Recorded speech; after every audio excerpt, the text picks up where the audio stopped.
Big pass Tamil season 9ஓட இந்த வார eviction process, அதாவது 8வது வார எவிக்ஷன் ப்ராசஸில் மொத்தம் 11 பேர் நாமினேஷன் ஆகியிருக்கிறாங்க. ஸோ கிட்டத்தட்ட 4 நாள் ஓட்டிங் முடிய போகுது. இதன் அடிப்படையில் ஓட்டிங்கில் இன்னைக்கு நிறைய மாற்றங்கள் ஏற்பட்டிருக்கு. ஸோ அது என்னென்ன மாற்றங்கள் அப்படிங்கிறத இந்த வீடியோவில் பார்க்கலாம்.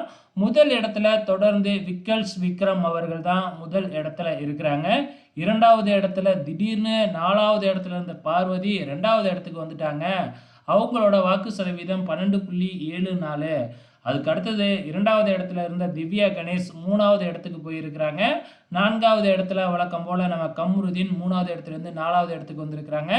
5வது இடத்துல அமித், 6வது இடத்துல அரோரா, 7வது இடத்துல சாண்ட்ரா. ஸோ சாண்ட்ரா பிரஜனுக்கு கீழே இருந்தாங்க. இப்போ வந்து பிரஜனை தள்ளிட்டு மேலே வந்திருக்கிறாங்க சாண்ட்ரா. பிரஜன் அதுக்கு கீழே போயிட்டாப்புல. நேற்று வரைக்கும் கடைசி இடத்துல இருந்த ரம்யா திடீர்னு 2 இடம் முன்னேறி வந்துட்டாங்க 9வது இடத்துக்கு. 10வது இடத்துக்கு கனியை தள்ளி இருக்கிறாங்க. ஸோ கனி வந்து பார்த்தீங்கன்னா கொஞ்சம் சேஃபாக இருந்தாங்க அப்படின்னு பார்த்தீங்கன்னா இப்போ டேஞ்சர் ஜோனுக்கு போயிட்டாங்க. கடைசி இடத்துல கிரஞ்சி வியானா இருக்கிறாங்க.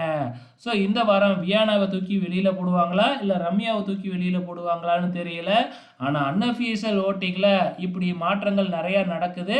ஆனால் இது வந்து பார்த்திங்கன்னா மக்களோட ஓட்டு தான் இதில் விழுந்து அதன் அடிப்படையில் தான் வருதா அப்படின்னா கண்டிப்பாக இல்லைங்க. ஏன்னா வந்து பார்த்தீங்கன்னா உள்ள கண்டென்ட் நடக்கிறதுக்கு ஏற்ற மாதிரி இவங்களாவே ஓட்டிங்கை மாற்றிக்கிட்டு இருக்கிற மாதிரி நல்லா தெளிவாக தெரியுது. ஸோ பொறுத்திருந்து பார்க்கலாம் என்னதான் நடக்க போகுதுன்னு.